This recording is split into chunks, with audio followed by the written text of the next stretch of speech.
Ndewo, no, and welcome to your week 18 sentence review.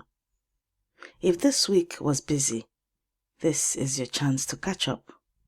All 15 sentences from this week's Igbo Daily Drops in one place.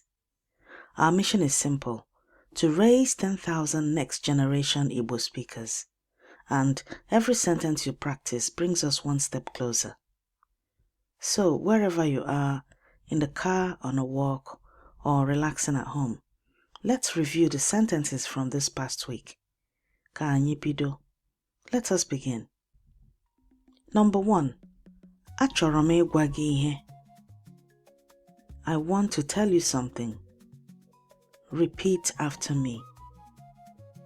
Achọrọ m ịgwa gị ihe.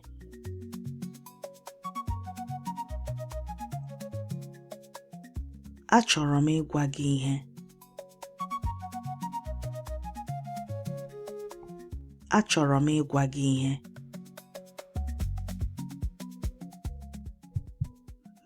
Number 2. Chọbụrụ m ịjụ Obi etu o mere. I had wanted to ask Obi how she was. Repeat after me. Chọbụrụ m ịjụ Obi etu o mere.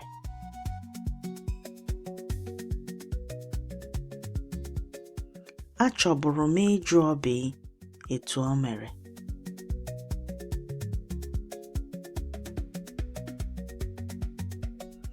Chọbụrụ m ịjụ Obi etu o mere.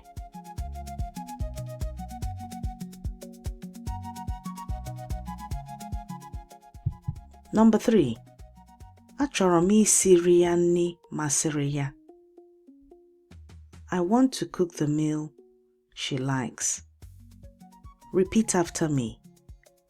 Achọrọ m isiiri ya nri masiri ya.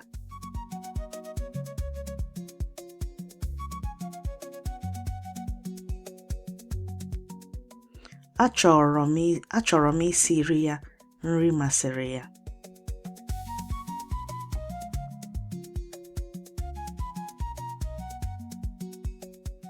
Achọrọ m isiiri ya nri masiri ya.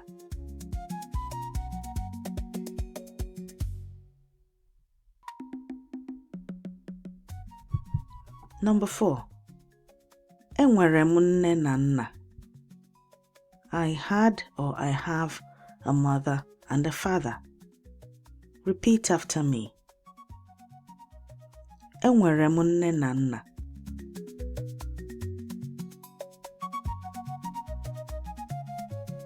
Enwere m nne na nna.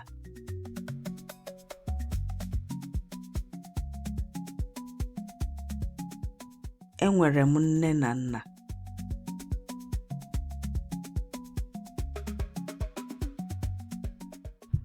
Number 5. Enwere m ozi. I had or I have a message. Repeat after me. Enwere m ozi. Enwere m ozi.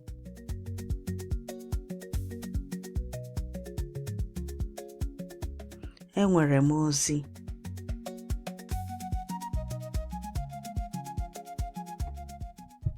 Number 6. Anyị nwere nri. We had food or we have food. Repeat after me. Anyị nwere nri.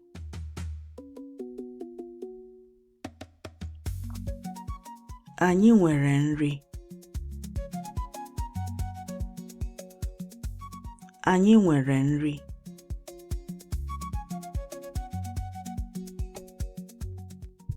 Number 7. Abụ m onye London. I am a Londoner. Repeat after me. Abụ m onye London.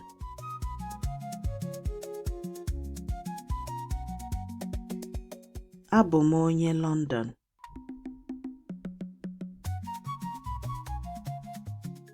Abụ m onye London.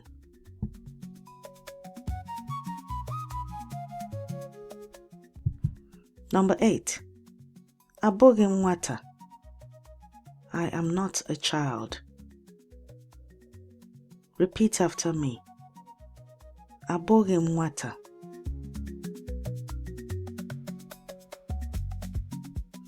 Abụghị m nwata.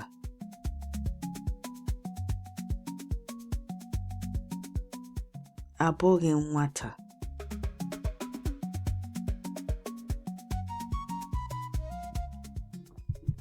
Number 9.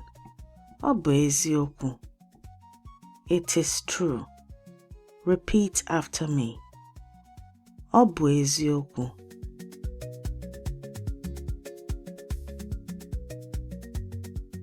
Ọ bụ eziokwu.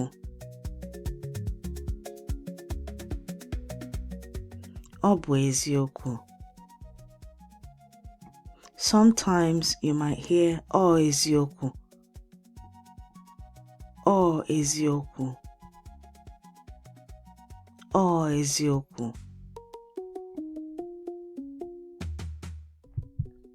Number 10. Ahụrụ m ahịa. I saw the market. Repeat after me. Ahụrụ m ahịa. Ahụrụ m ahịa. Ahụrụ m ahịa.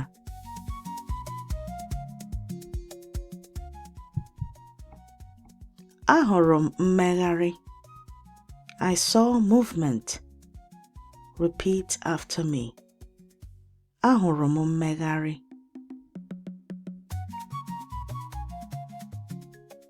Ahụrụ m mmegharị. Ahụrụ m mmegharị.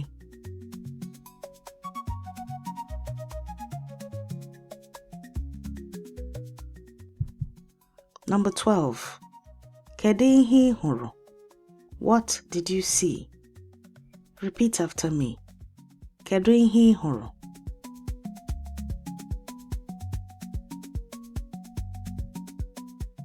Kedu ihe ị hụrụ?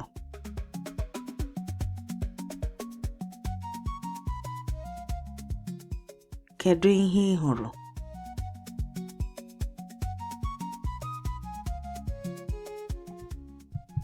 Number 13. Ị nwere ego mgbe ị malitere? Did you have money when you started? Repeat after me. Ị nwere ego mgbe ị malitere?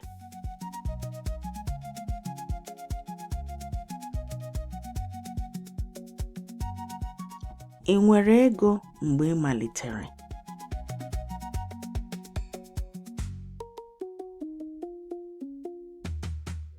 Ị nwere ego mgbe ị malitere?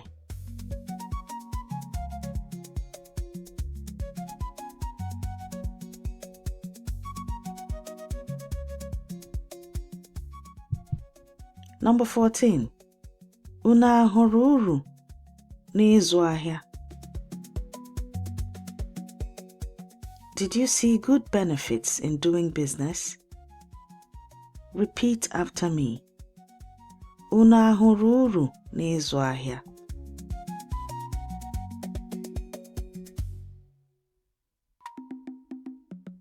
Unu ahụrụ uru n'ịzụ ahịa?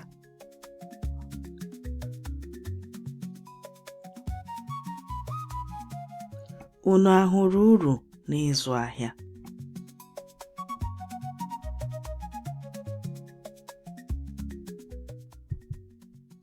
Number 15.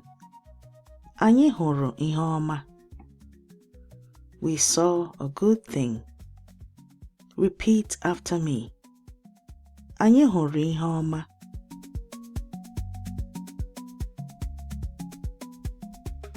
Anyị hụrụ ihe ọma. Anyị hụrụ ihe ọma.